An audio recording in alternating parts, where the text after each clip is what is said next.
You can.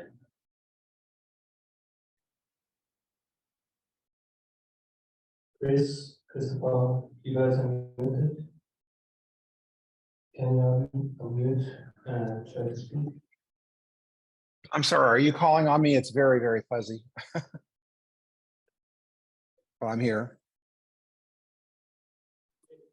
I'm here as well.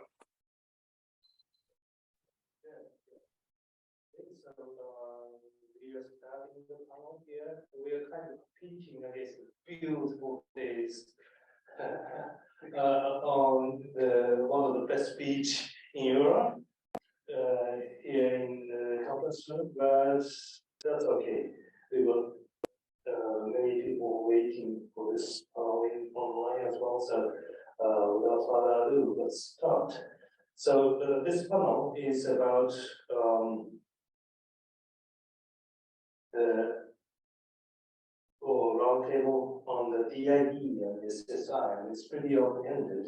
And it's kind of unfortunate that Daniel Booker actually couldn't join us today because of the imminent something, right?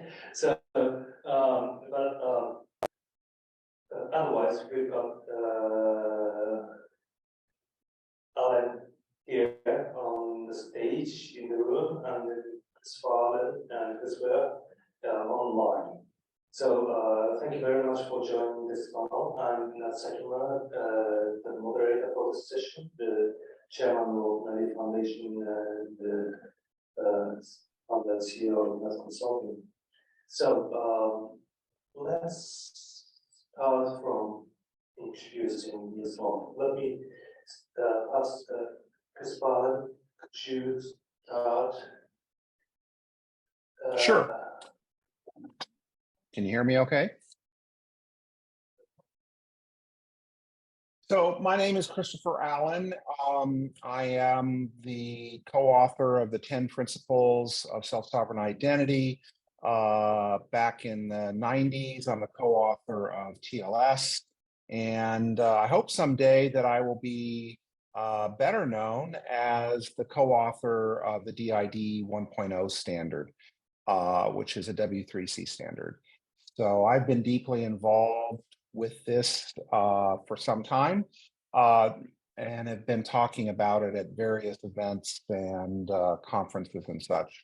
And I'll just, open with a thing for the other panelists maybe to speak of is that there are at least 3 major tracks maybe of decentralized identity. There is kind of a W3C track that is, of course, obviously doing the actual standardization work, but is more focused on what I call legally enabled self-sovereign identity, which is, how do we have self-sovereign identity that conforms with the needs of nation states and other legal forms that are better than today. Then there is a track which is less well defined of organizations that are doing decentralized identifiers or related type of functions on the Ethereum blockchain or soul-bound tokens and things of that nature, which largely are not part of the legally enabled, although they're edge adjacent in many cases, as we saw from a presentation earlier about KYC and such. And then there is the sort of, for lack of a better term, trustless DIDs, which is, how do we offer dissidents, vulnerable people, refugees, other parties, the ability to, have self-sovereign identity. And so those 3 different groups are aligned in a lot of ways, but they engineer in different other ways. So I'll pass it to the next speaker. Hi everyone, my name is Alen, between Alen and Christopher. I'm working in the field for the last 4 to 5 years, so I'm starting from blockchain, and I'm mostly involved in a European project called European Blockchain Services Infrastructure.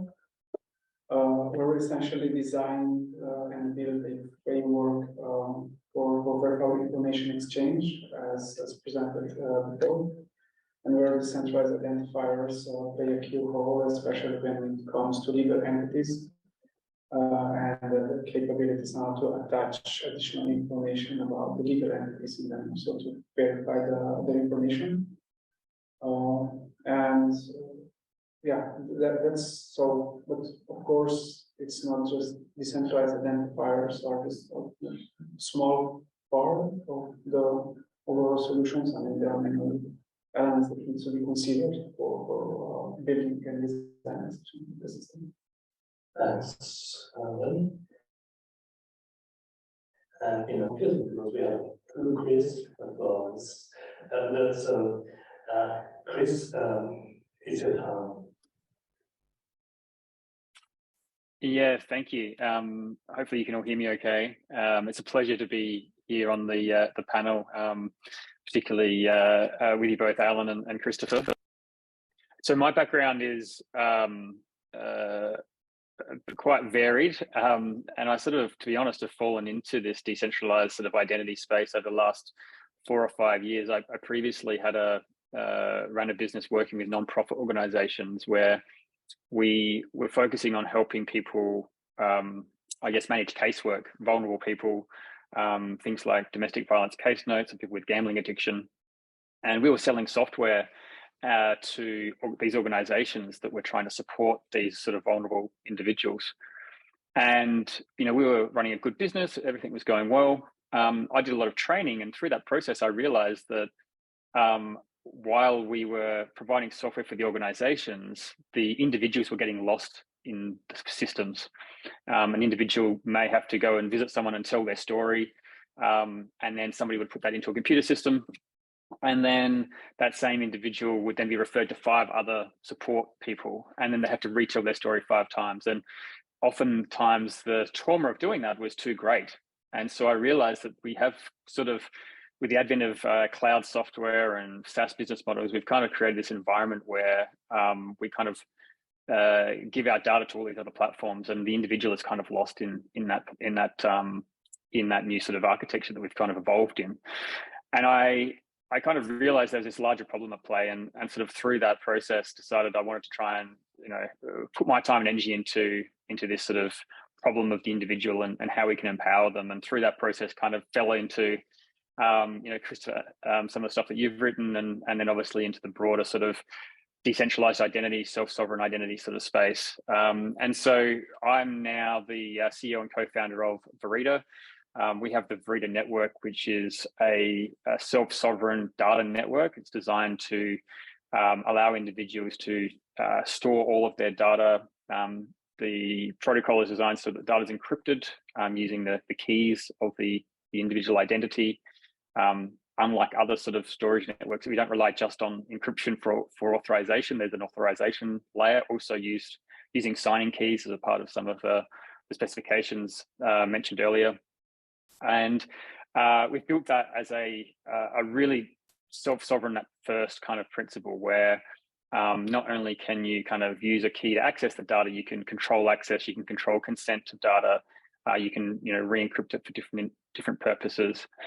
You can choose what country the data or region the data is stored in, or you can host your own nodes. So really thinking about self-sovereignty and control at a sort of a maximalist kind of sense. And so that's sort of where where I come into this. And we quickly realized that we also need to have a user interface. It's really important that this stuff becomes accessible to people. And I guess if we talk about different tracks we could probably explore today, I think the track of how do we actually get more broader adoption and traction and get these tools and this sort of emerging infrastructure into as many people's hands as we can, and from everyone from vulnerable people, as mentioned earlier, through to just everyday people. I think there's a challenge still to face here in terms of how we put this technology in front of everyone. And so part of that, we've developed a mobile wallet that's a combination of a crypto wallet, but also a self-sovereign identity wallet, a data storage wallet, a verifiable credentials wallet, trying to piece together all of the technologies that we have today and trying to help them put them into the individual's hands. That's a lot. Okay, so we can get into the discussion, I suppose. Just hearing Chris right now, this thing just popped up in my mind. When you think about people using SSI and things like that, and the self-sovereign kind of enforce that people should be managing their identities by themselves, but a lot of people seem to be lacking the capabilities to do that. And a lot of people are, and we all know that human being is notoriously good at losing keys, right? We Homo sapiens are not Homo securitas. We just don't seem to be able to securely manage keys and therefore the key-bound identities. And any of you can just chime in, but what kind of consumer protection measures from that point of view, you have all things like that? Yeah, guys, I'll start with that if you like. So yes, you are exactly right. I mean, we have this problem of we have this association of, gosh, we've been signing things for what, 40 years now electronically. Initially with RSA and new algorithms, whatever. These are all single signature algorithms. And as such, the sensitivity of the secret is extreme.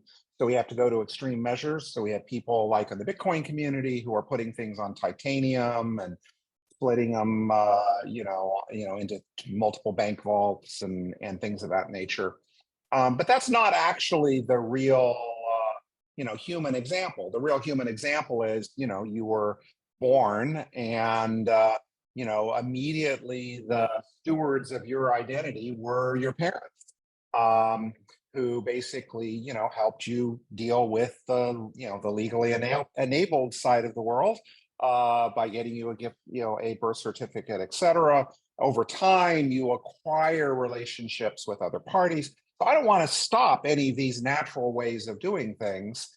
I just want to make sure that it is for the benefit of the individual and not necessarily only for the benefit of the group. And there are a lot of emerging technologies that allow us to do that much better. So, right now, when you do key generation, it's really important that your key generation is done right. And, we have people today, rolling dice by hand and doing little worksheets to make sure that it's secure. And people doing it in private rooms with no windows. But the reality is that, I could get a quorum of my, intimate relationships, family members, close friends, etc. And we could collaborate to create a key for me. It's kind of a mini version of the Zcash ceremony. Okay, so as long as one of us is honest, and I would presume that I'm going to be honest, right? As long as one of us is honest, the key is a good key. Well, there's various implications with these newer technologies. That means that collectively they can now assert, yeah, that really is the Christopher Allen that we did the ceremony for. What is a baptism? Okay, so let's ignore the religious side of the baptism. It is a coming before the community to present a young individual to say, recognize this person and the person they're going to become, and they're going to be part of our society. And we're going to, for some period of time, be a steward for this child. We're going to be the godparents. We're going to be the whatever. There are exact parallels that we can do in the self-sovereign systems that still protect that very vulnerable child, but allow them to connect with society and have them be able to help deal with things like key loss and recovery management, et cetera, et cetera. So I really see that as being the future. Blockchain Commons, the organization that is helping create communities around these types of things, and Rebooting Web of Trust, which is an annual event that we're doing, have been increasingly, that's coming to the forefront.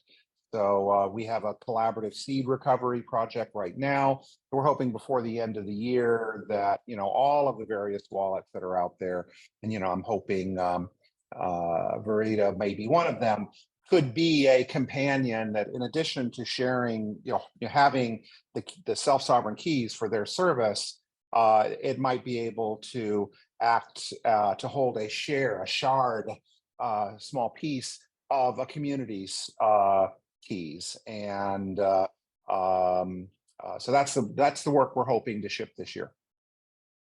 I'm done. That's great. So, Chris Holman. Okay, where should I start? I mean, we can talk a week if we want to just come up with examples of like bad practice, right? We see what's happening with passwords. I mean, just take a look at the list of 10 most used passwords, and it will immediately clear how well are we doing with like secret management. But indeed, this is a very important point, and maybe to comment on what Christopher said. If we consider passwords, so we went from like trusting the users to generate something, it's not working, it's insecure. Then we went to service providers who should like be able to protect the secrets, but we saw what happened with LastPass. We know what happens with some crypto wallet providers, where simply the secret, the pseudorandom number generator was not that random because the timestamp was used as a seed. To now we're transitioning to passkeys, right? So, and essentially, at the end of the day, we need to assume that about the security, and they don't know anything about key recovery. All they know is just to call some support office and say, I lost my keys now. So from usability perspective, so from technical perspective, I believe, as Christopher mentioned, we have many ways so on the lowest level to like recover the actual secrets. Then the second layer is to be able to have like multiple keys tied to a person. But here we enter into the dilemma of sole control, right? Because sole control is a term introduced in European legislation, which says that when you present a signature, it's only you, that person, who has access to that key. So there's quite some work, not only on the technical, but also on like procedural level to establish an ecosystem that will be like reliable and usable, so that we as people, as society, can use such technology without like having any education whatsoever about it. So, but yeah, things progress in a good direction, but there are several points still. I mean, several steps still need to be done. And yeah, I was just going to say, I think what's I mean, the analogy of passwords and looking at the where we've come from is interesting. I don't know how many passwords of different systems I keep today. It's a ridiculously large number. But early days of me using the internet, it was really just my email. And if you think about where we are heading, people have different crypto addresses, and they all have different keys and seed phrases. We have soon we'll have more decentralized or self-sovereign identities that have keys, and we'll have ones that are anonymous, ones that are who we want to represent ourselves, pseudo-anonymous, real life. There's going to be a whole mixture again of keys and seed phrases that we need to kind of manage. So I think this is going to be an evolving problem that we're all going to have to collectively work through. We have different levels of security as well that we kind of think of. Sometimes we have an account that's kind of disposable, we're not too concerned about it. Others, there's something that's got, particularly in crypto, you might have a lot of actual digital assets that you want to protect that and put that on some sort of physical kind of backup process. So it's going to be an ongoing challenge, I think, to continually evolve the user experience to support all the different sort of levels of security that people need the different user experiences, whether they're using something on a mobile device or a hardware wallet, or they've just memorized the seed phrase. So I don't think there's a silver bullet here. I think there's going to be lots of different solutions that are going to be relevant for different users and different scenarios. I'd like to add maybe a little, my other dimension to this is that, we keep on coming back to, connecting back to society. And I think that's, when I chose the term self-sovereign for this field, I wasn't really coming from the vantage point of, you're the solitary individual and you're the God of all you survey, or everything within reach, or whatever. That's not self-sovereignty. It actually comes from the vantage point of bioscience, where in order for to keep integrity of a cell or of an ecosystem, whatever, there has to be barriers. It's one of the fundamental principles of life. Is it's not living if it doesn't have some line underneath its control, and a line that is not. But that doesn't mean that you're in absence of everything else. So there's a lot of work in figuring out how to make that side of things work. So for instance, I put a link in the chat to some of the work that we've been doing at Blockchain Commons in the areas of law. So in Wyoming, just signed by the governor is a new law that basically protects private keys, because the law up until this point did not understand what exactly is a private key and the risks that it has for instance, the self-control that was mentioned earlier before. The law basically says, at least the state of Wyoming and in state of Wyoming courts and other parties doing discovery in Wyoming, that you can ask for a public key, but you cannot demand a private key. And I think that those kinds of little things are needed out there. And these as we in our social contracts, which have evolved for hundreds of years in law, have to adapt into the technology side of things, where we may call it a key, but it does not work like a key to a door. So there's that side of the equation as well. We have to puzzle that out and do it better. That's it. Any of you guys have something to add to it? No, I completely agree with what you said. And also, at least in Europe, I think that there's been very great work done in terms of key security. Because at least for like cross-border recognizable signature, a certified HSM is required. So at least that is in place, and also control this means that the key is really bound to identity of the user. But indeed, still there's a lot of work that needs to be done. Yeah, that's it. Okay, so Chris, you told us obviously that you're working on the vulnerable populations, and the next question is actually quite pertinent to it, but the simple role of King Cameron's law of identity is human integration, and I'm sorry, once again, I'm having a hard time because of an echo, and I think Chris is as well, understanding because of the echo. Can you restate your question, and is it to Christopher or to Chris? It was to Chris, because Chris said that he is working on the project with the vulnerable population, especially, but it's toward all of you. So the Kim Cameron's, you guys may know Kim Cameron's law of identity, and the sixth law is about human integration. And when we think about something like sovereign identity or decentralized identity by ecosystem or something like that, we do actually need to consider human integration from an outset. And people in need often has very limited capability to, for example, even or they have very little resource. They might not have, for example, in a good smartphone. They might be pressed, psychologically pressed so much that they might not be able to read, for example. And we see all sorts of challenges there. And I wanted to hear your take on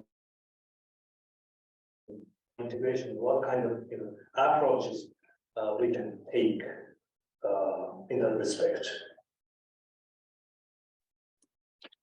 Yeah, I'm happy to start with that. I think you're exactly right. There's not everybody has access to a mobile phone. There's a lot of things that a lot of us take for granted. I've previously done some work where there's people in homeless shelters, and you often get a conflict where you have government bodies that want to collect data about people. If they're providing a service, they're paying money, they want to see that there's outcomes, but at the same time they then want to track those people, and they want to do things there that the individual isn't necessarily in their best interest or that they want to be a part of. There's a really important need, I think, for vulnerable people to have access to these tools, because it gives them more control, it gives them more ownership over the services they access, over their own digital footprint and their quality of life. So it is a challenging one. If you think about if somebody doesn't have a device, and you just think about the practicalities of that, if they then wanted to go and access a service and they had to prove in a digital form something about themselves, you need to start to think about, okay, is there a tablet that somebody can use temporarily for that purpose? And if there is, then the things that Christopher's talking about in terms of how you recover, some sort of key to then unlock who I am. There needs to be some process there that is secure, but also privacy preserving, and obviously technically sound as well. So I'm not going to sit here and say that I really have the answers, but it's a really important thing that we all consider when we bring together this really amazing technology, but actually trying to put it in the hands of the people that can also benefit from it the most. Right. So one of the first principle of self-sovereign identity is that is existence, which is you exist even if your digital identity is all screwed up. Okay, and it has to have primacy. I mean, it's your real world existence is always going to be more than any digital me that anybody's claiming about you out there. I think that's one of the first things we have to really set in here. And I think that, one of the legal principles that has recently been embodying this, again, a success in Wyoming, but some other people are beginning to pick it up, is this idea of principal authority, which is, a legal concept of mostly around law of agency. And that has to do with like fiduciary duties, which doctors have to you, other parties have to you, but ultimately, it has to be for your benefit. And that's something that's been missing from a lot of the different discussions about, data that is collected by you, data that is supposedly on your behalf. There isn't a commitment to principle of you having the principal authority.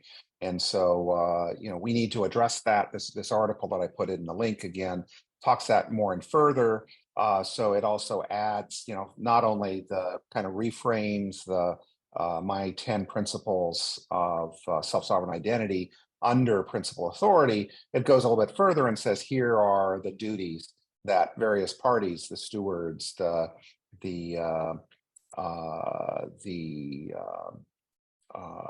guardians must have if they have been delegated your principal authority.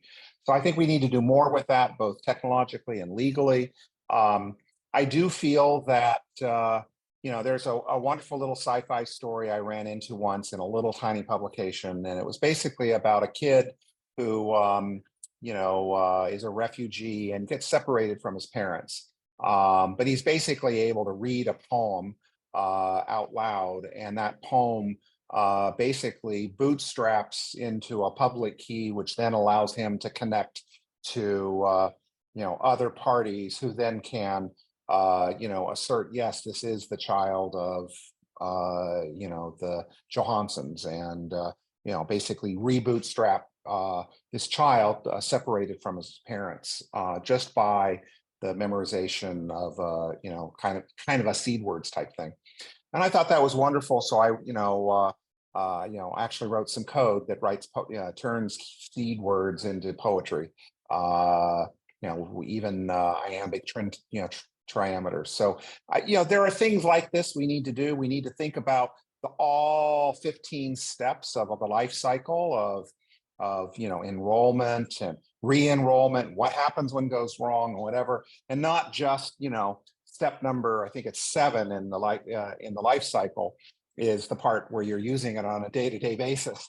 I have one final comment that I wanted to talk with, especially since you are in the EU, or many of you are from the EU. I also feel like there's a real risk of over-identification. You should not have to get an eye scan authentication for you to report that there is a dog dead in the street that needs to be picked up by the sanitation department. Unfortunately, EU seems to be on the track of, better identification is good for everything. And I would really like to see things move more toward no more identification than what is necessary for the risks of that transaction. Because there's far too much history in Europe of this information being misused. Definitely you should look up the stories of Carmel in France during World War II versus the disastrous things that happened because of Lents in the Netherlands. And I just feel like people are going to repeat those failures by saying, oh, well, gosh, for every $5 transaction, you want to make sure it doesn't go to a terrorist. When it's, that's not the problem. The problem is when an oligarch or somebody of that nature, spends tens of millions of dollars to buy, drones for, a terrorist organization or something. It's not the $5 transactions or the $1 transactions. So we've got to figure out how to do this, and it's particularly important in the EU right now. That's it. Just to expand on that, just quickly, I think it's a really, really important point because in some ways, blockchain technology makes everything public, which has can have an overreach, particularly if you start to look at where central bank digital currencies and things can come in. If you look at identity, we've got emerging technologies like zero knowledge credentialing, selective disclosure. There's tools there that can be really powerful if used correctly by regulators. And so I think there's an evolving kind of conversation that's happening now, and it's important that I think everybody should be involved in that where they can, to educate people that maybe aren't as tech savvy, but help them educate them on the powers of some of these technologies and how it can actually be used to do things in a privacy preserving way. And that's sort of what you'd like to hope Europe will head towards. Yeah, I just posted another link, kind of an overview article on data minimization, selective disclosure, cryptographic selective disclosure, et cetera. I think that's another thing governments need to be doing, is saying, I'll give you a pretty mundane example. Okay, so I'm at the last Rebooting Web of Trust in The Hague. We had a young woman come in who basically was saying, hey, I'm a PhD candidate, but I'm being discriminated against, not just because I'm a woman, but because the school that I went to is from Eastern Europe. It's an accredited school, it's a great school or whatever, but I'm here in the Netherlands, and just because it's got that name on it, I'm being discriminated against. And yet the school is accredited, highly reviewed or whatever. But the assumption is, I must be Eastern European, and thus I have, I'm being discriminated against. Well, there are techniques where I can basically prove that I have a degree from an institution that is properly accredited, et cetera, and not have to reveal the name of the institution or my name or my, and have that be my choice, not the issuer's choice. Not, we want the issuer can issue, whatever they want, but because of the technology of selective disclosure, I can basically say no for this interaction, which is just a resume and I'm just circulating this around, or it's a paper I'm looking to get reviewed, or whatever it is. I'm going to elide those things that that aren't necessary for it. And I don't need the issuer to approve that I am going to elide this. So I'm encouraging various educational organizations, and well, not just them, but education is one of the first ones, to make rules that basically if they're going to put out all of this very important information about students so that students can get jobs and the educational institution can still get student loans and all that kind of stuff, that they have to be selectively disclosable. That you can't just say, oh, well, we'll do that someday, or it's a May requirement or whatever. No, it's doable now. I mean, you can do it with Merkle trees. You don't have to do fancy BBS plus ZK proofs to get basic selective disclosure. And what Merkle trees I think are maybe even 50 years old. I think they were in the late 70s. So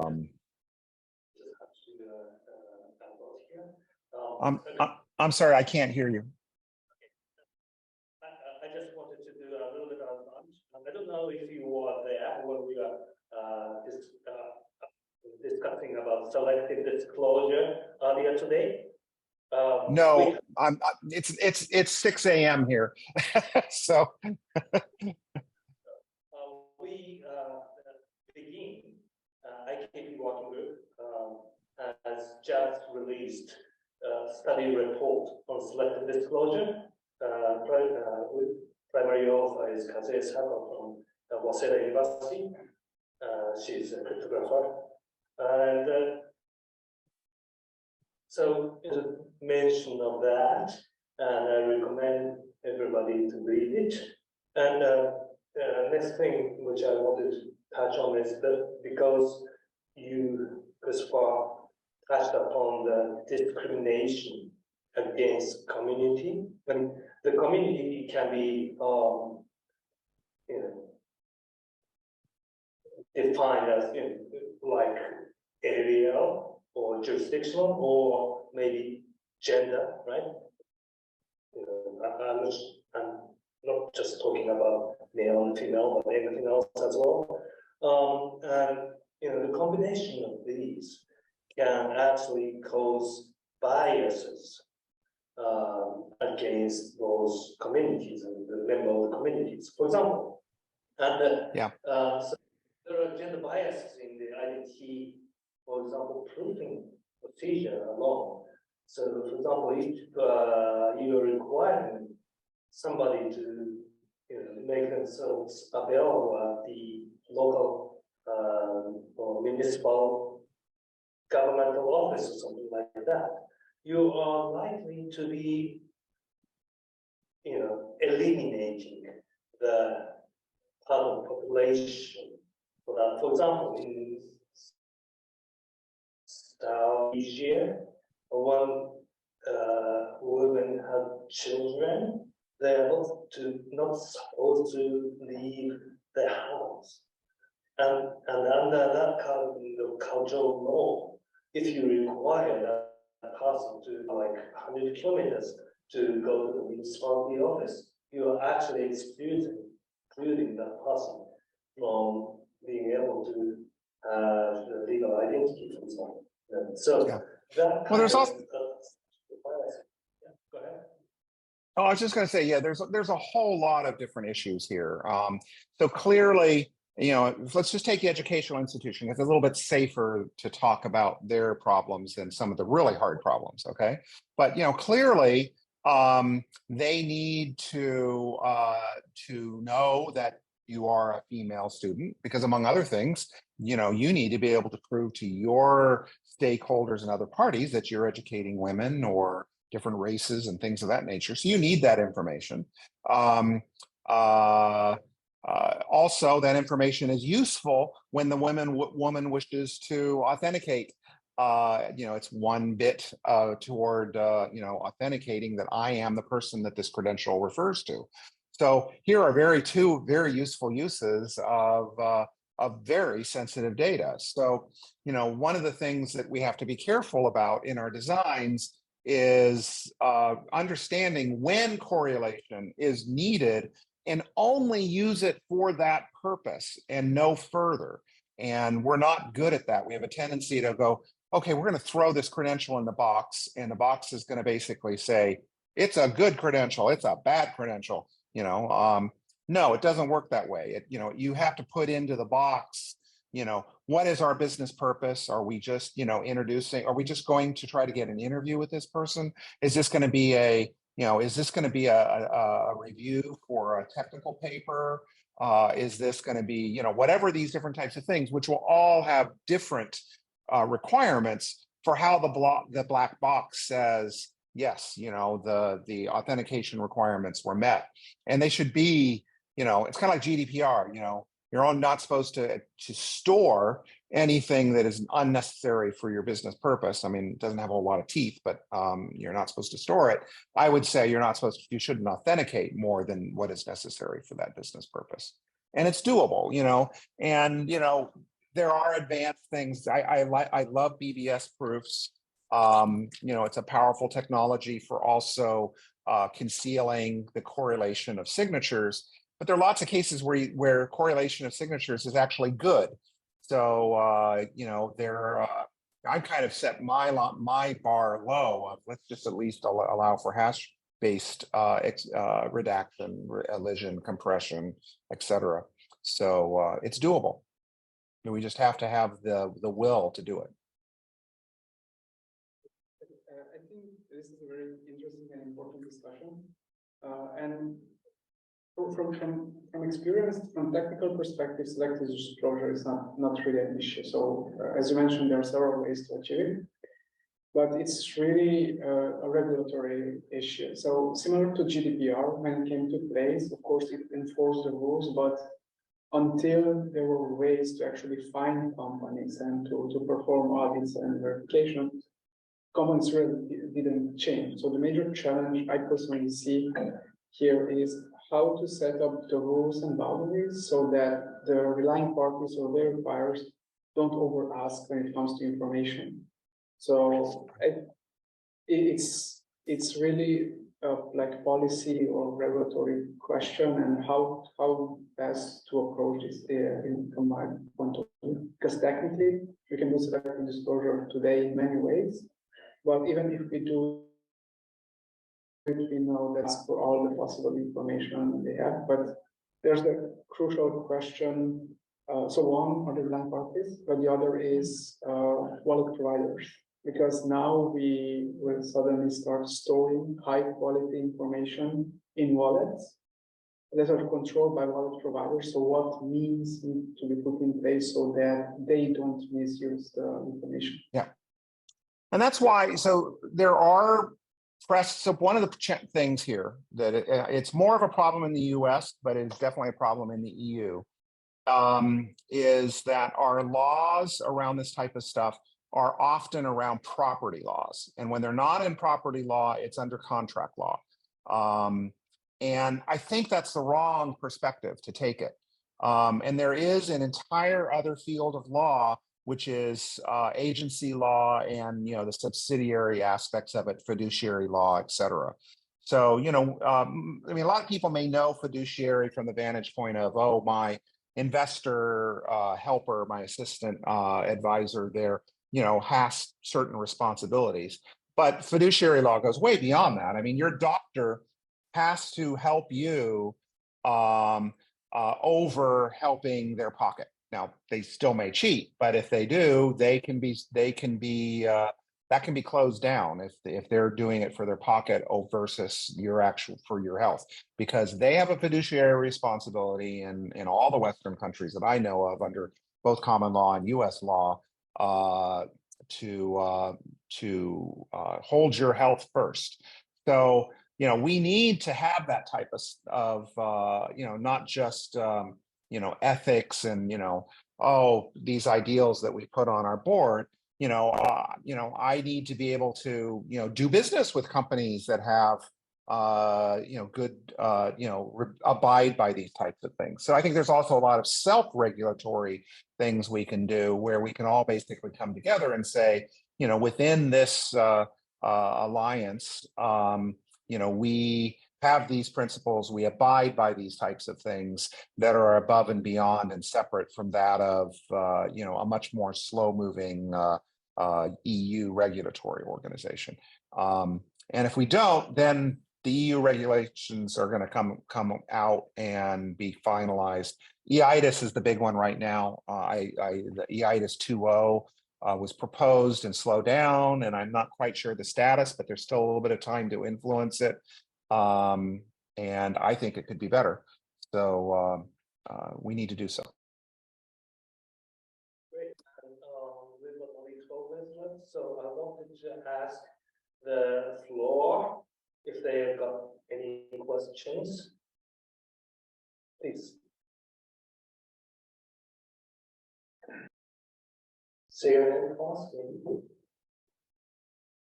Hi, my name is Tomislav. I work at DARIS with the Central Organization. And my question is, so self-sovereign identity is going to be established on a personal level. Like you are proving who you are. You don't rely on other services, right? Sometimes, or maybe always. And the security applications of this, right? If it's something then somebody's gonna come up with you and with a gun and ask you the question, like, what do you know? And then if it's something you hold, he's gonna take it from you.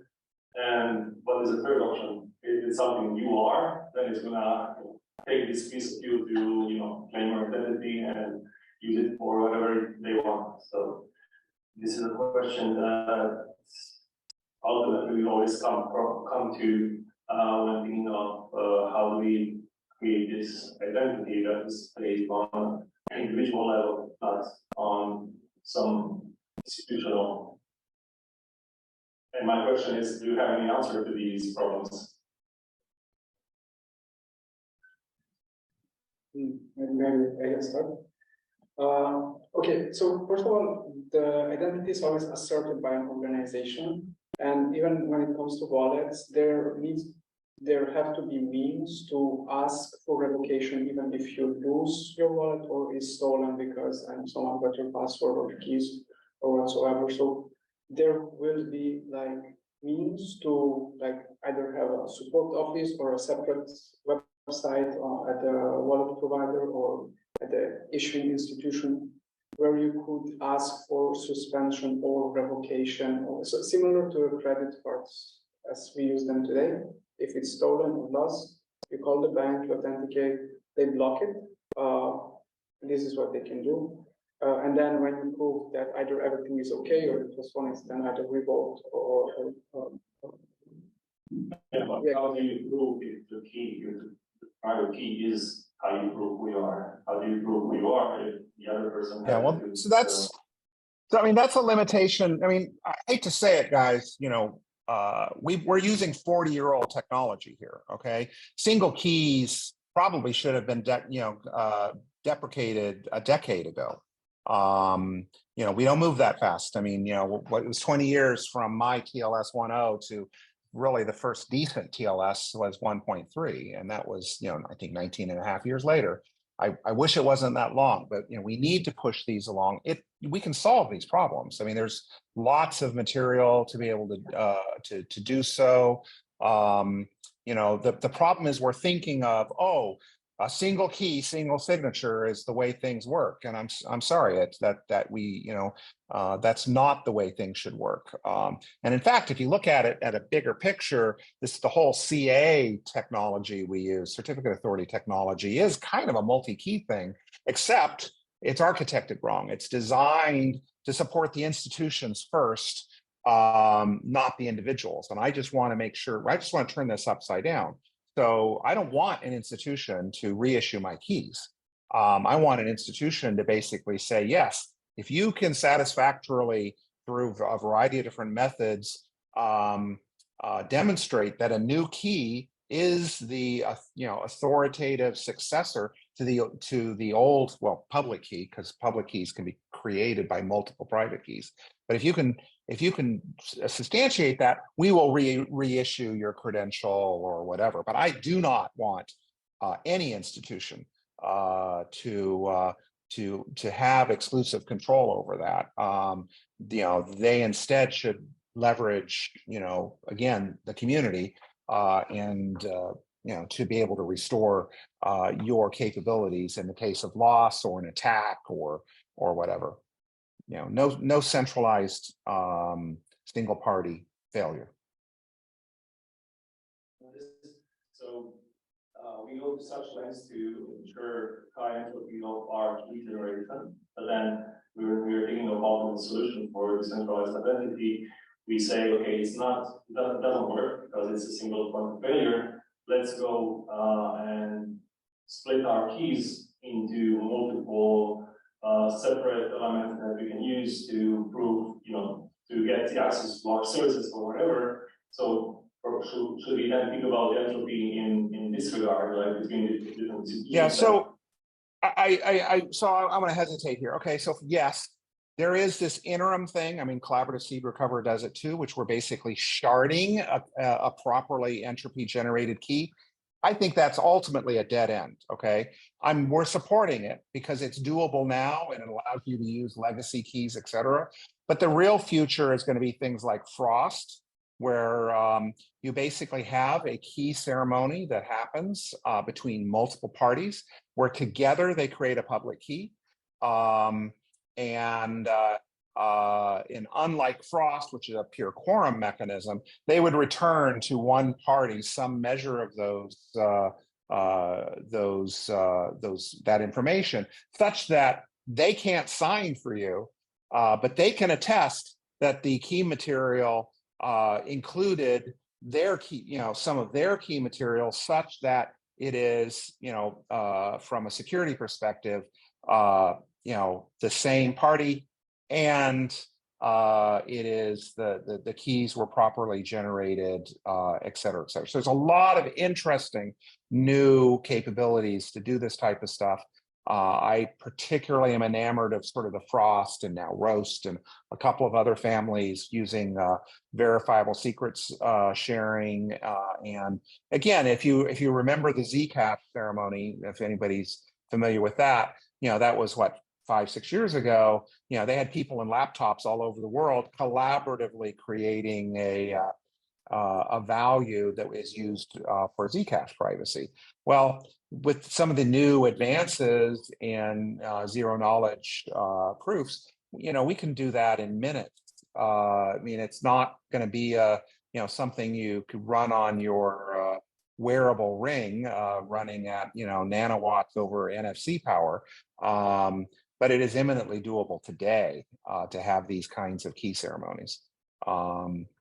So I think that's 2-3 years from now, that's where we should be at. Thanks.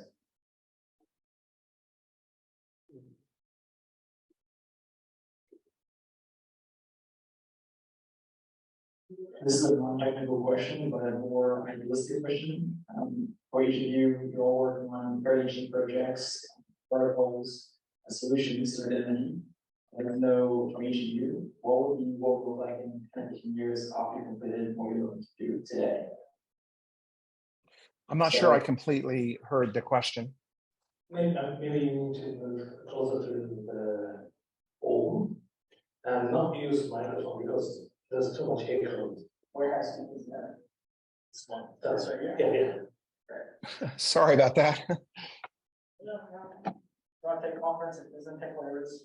So the question was around what does the future look like in 15 years from now? After all of your projects complete, it's progressed, what will that look like? An idealistic question. Okay, so 15 years from now. So we definitely do think about that. That's one of the activities here. I mean, clearly, I think that some form of DHT will be used in a certain level of these types of tools. But DHTs, even Bitcoin, what lately has been $2 or whatever to do a transaction.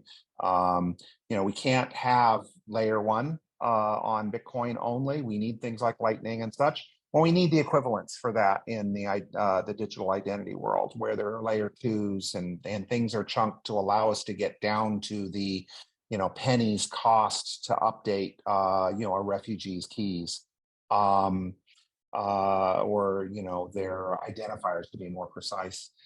There's a movement. Some people want to go ahead and finalize a few DID methods.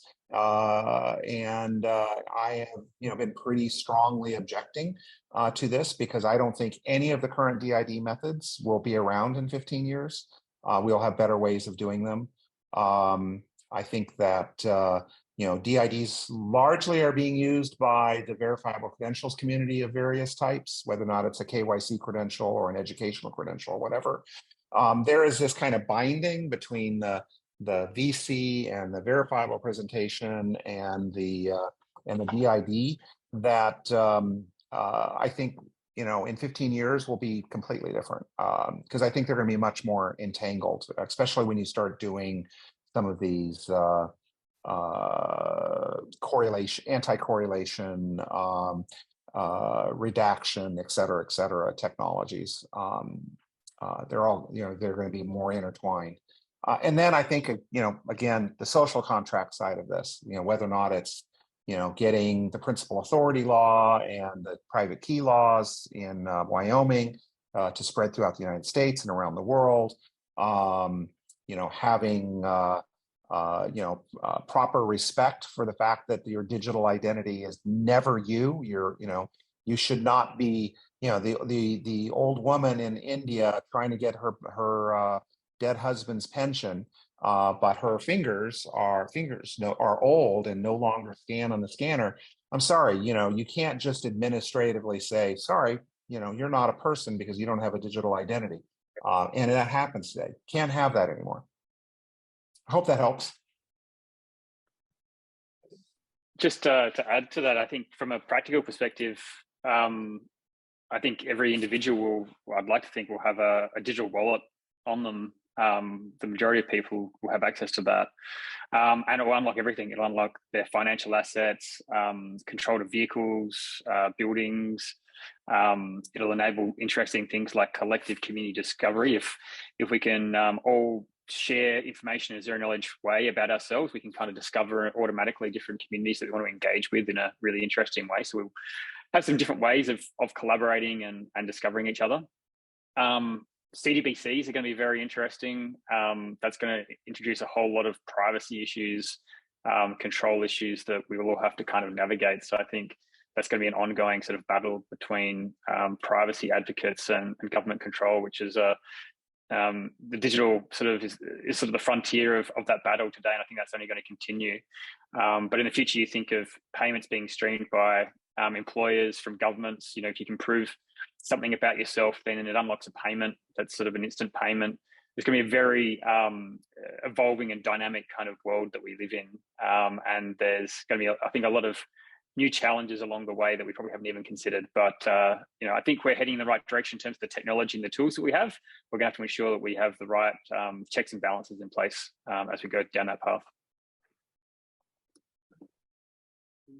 Okay, I think the digital identity will evolve in like two parallel tracks.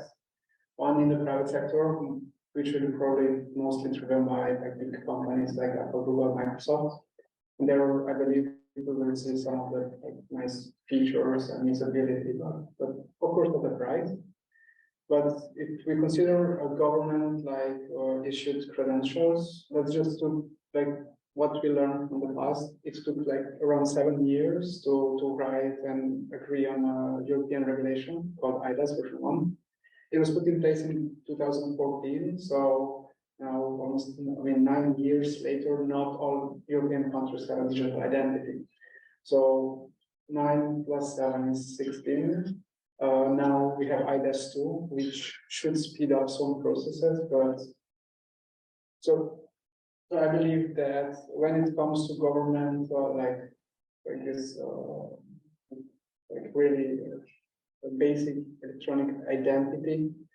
Things will move much slower, but at least Europe is really now pushing for this like cross-border recognition, which is really important. And I hope that like the good practices in these projects will serve as a like baseline or inspiration for other projects, and maybe like also some cross like recognition across European borders. Let's see how it goes. I want to quickly put in, a pitch for Rebooting Web of Trust. It's in Cologne this year, September 18th. I put a link in the chat. I also put a link to the 60 plus papers that have been created at other rebootings, including the first EID papers, moving forward a variety of things. And, to specifically to Joey's request, idealistically, there are a number of very interesting papers in that repo written during rebooting to kind of talk about these farther future things, like what is it like to live in that society? I haven't written it yet, but my inspiration for a lot of this type of stuff came from discussions with friends when I was much younger on what in heck is this Federation in Star Trek, and how is it that they don't have money, and how is it they're able to do the things that they're able to do, that was kind of a very interesting discussion of what does it mean to be in an abundance economy like that. And turns out a lot of those same people that I spoke to were the cypherpunks, and I suspect that one of them was a Satoshi. So there is some very interesting things of how do we achieve the kind of future. I'm not talking about the libertarian, everybody's running around carrying a gun type of thing. I'm talking about a very vibrant society that allows us to do the types of things, explore new worlds, whatever. Not really worry about our base food and drink and all that type of stuff. Which link did you want me to repost? The Eventbrite? The question is to you as well. To me? Yeah. 15 years? That's a long time. In a dog year, that's more than a century. Right. Yeah, but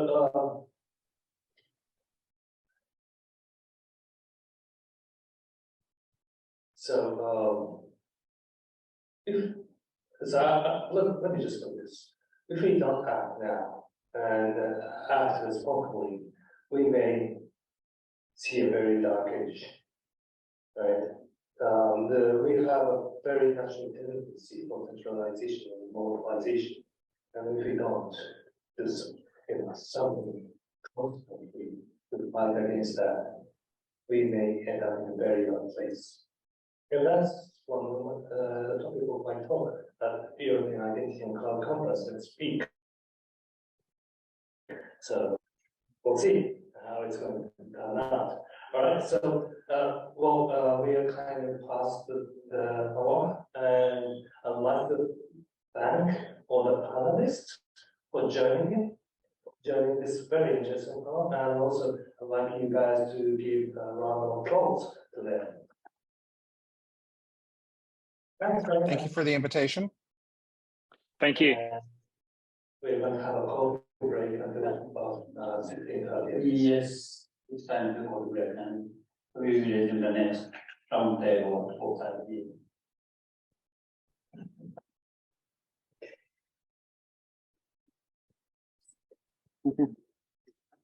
Yeah, that's nice. We can write in the script.